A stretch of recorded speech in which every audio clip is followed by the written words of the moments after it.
security issue, and it should be taken up by the UN Security Council, and of course we are recommending that as well.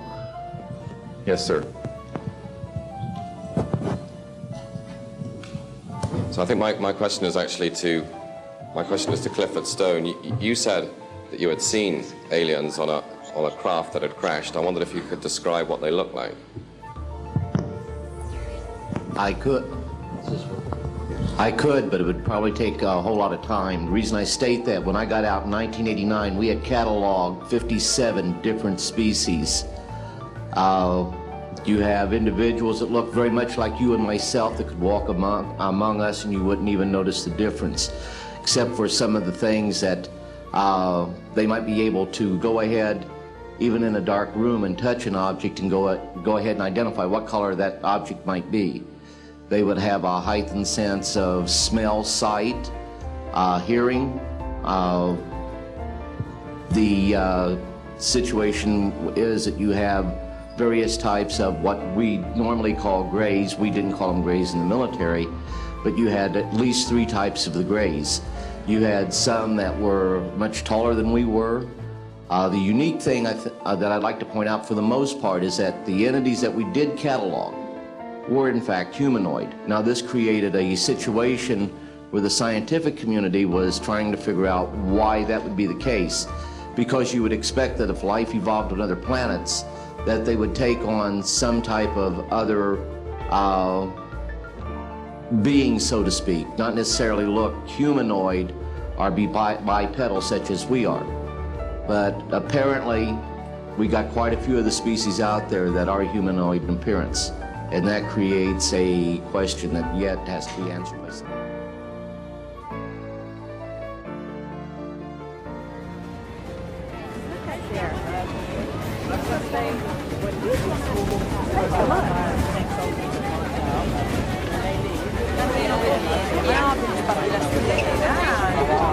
Objects are capable of both hovering and high-velocity flight, usually completely silently.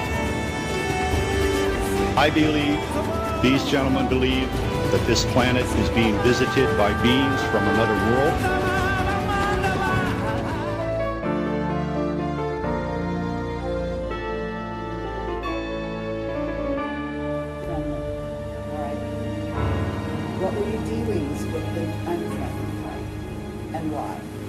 I never had to deal with any of the unfriendlies. I was just warned that not all contact would be friendly. And we didn't realize back in the beginning that they were made up of not only malevolent guys out there, and there are some of them out there that don't like us at all.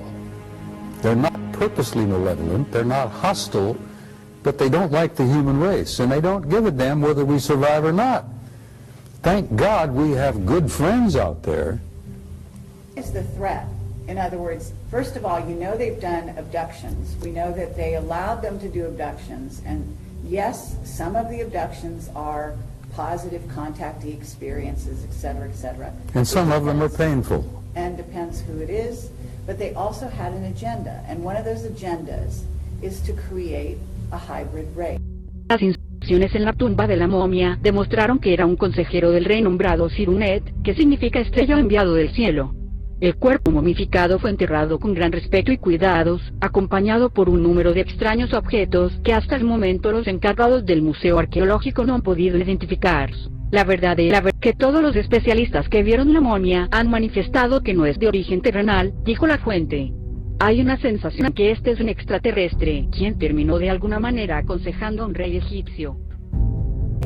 They're harvesting us. We made an agreement with them in 1954. We would allow them to continue to harvest our genetics. And we traded that for technology. We also traded a lot of our gold for that technology. And we have a separate space program which makes NASA look like a joke. It's not necessarily a culture, but it is like a rogue group within that culture. My biggest fear is that these rogue groups are going ahead and coming to agreements with not only our nation, but other nations. Then that's a very dangerous situation because they're the wrong ones to be working with. that this is the end of the childhood of the human race. It is time for us to become mature adults in the cosmic civilizations out there. To do this, we must become a peaceful civilization, and we must look as we go into space with an intent of cooperating with other civilizations, not weaponizing that high frontier. Necesariamente sí. La pista tiene ahora una longitud de 7,5 kilómetros, 2 o 3 veces más larga que cuando yo estuve allí. Que yo sepa, están construyendo sistemas para evitar una invasión alienígena. No lo sé. Jim Goodall comenta que en cierta ocasión le hizo esta pregunta al mismísimo Ben Rich, un antiguo vicepresidente de la Lockheed Corporation ya fallecido. Y me dijo, Jim, en el desierto tenemos cosas que están 50 años por delante de lo que usted pueda comprender. Lo que haya visto en Star Trek, o en la Guerra de las Galaxias, o en cualquier película de ciencia ficción. Nosotros ya lo tenemos, y con creces. Le pregunté, ¿me puede dar más detalles? Y él contestó, no. Fortunately, that leads to a degree, yes, it is, because the ones that really are not evil, the heads of the various cultures out there, to give us technology. They know that we are not spiritually heightened to the degree where we use it for the right reasons. When we go to space, defense is one thing, but if you build your forces to where they become offensive, then it's to impose your will over others. And the technology that they are giving us gives us the capability to go ahead and field in space a offensive posture. When I got out of Catalog 57, that doesn't mean that that's all that's out there. Edgar Mitchell believes that there may be literally hundreds of thousands of civilizations out there. Decades ago, visitors from other planets warned us about where we were headed and offered to help. But instead, we, or at least some of us,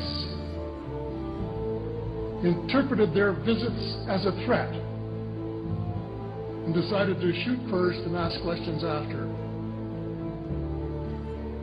The inevitable result was that some of our planes were lost, but how many were due to retaliation and how many were as a result of our own stupidity is a moot point. They, the military, must have been and still are so paranoid that they feel it necessary to use the visitors' technology to fight them off, rather than welcome them as partners in development.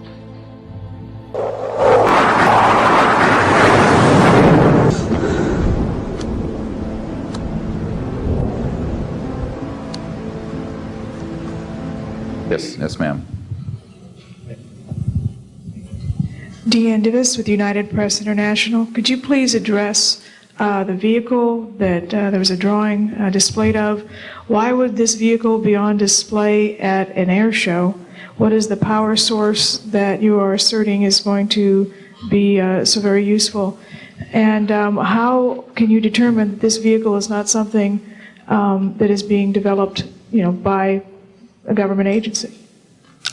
In fact, I think that was the testimony. This is an alien reproduction vehicle, and just to be clear, this means that it is based on advanced anti-gravity and zero-point energy propulsion systems. Those are the propulsion systems. They are being manufactured by a consortium of companies that include Lockheed Martin, Northrop, SAIC, and other corporations. They do have superluminal capacity, in other words, faster than the speed of light capacity. I think Mr. McCandlish and other witnesses that he's identified could go into more of the technical physics of it. I'm just a country doctor from Virginia, I tell people. I mean, really. And but this is actually what is the reason it's called alien reproduction vehicle is that it's based on the study of extraterrestrial vehicles, but it is manufactured by human military intelligence, aerospace contracting arrangements. And this is very important. It means that we, Homo sapiens, have the ability. Stephen has said that talking about UFOs is passé, and that we should be talking or limiting our talk to exopolitics. And Clinton replied, Sarah, there's a government inside the government, and I don't control it. A lo largo de la historia, algunos han hablado de avistamientos y contactos con extraterrestres. En los últimos 5 años, esta presencia se ha multiplicado por 1000 y se ha masificado como nunca, como nunca. It's a spiral in the sky over Norway. UFO in China's skies. A balloon, a UFO. Strange lights seen in the Arctic sky. Rusia, Perú, Estados Unidos, Argentina, México, Japón, China, en todo el mundo se han manifestado y cada vez con más detalle y con un mensaje cada vez más claro. Queremos acercarnos. Se han apresurado a desclasificar información, reconociendo oficialmente que hay vida inteligente en el espacio. Es descabellado pensar que estamos solos en el universo. Lo que corresponde ahora es pensar si estamos preparados o no para el contacto.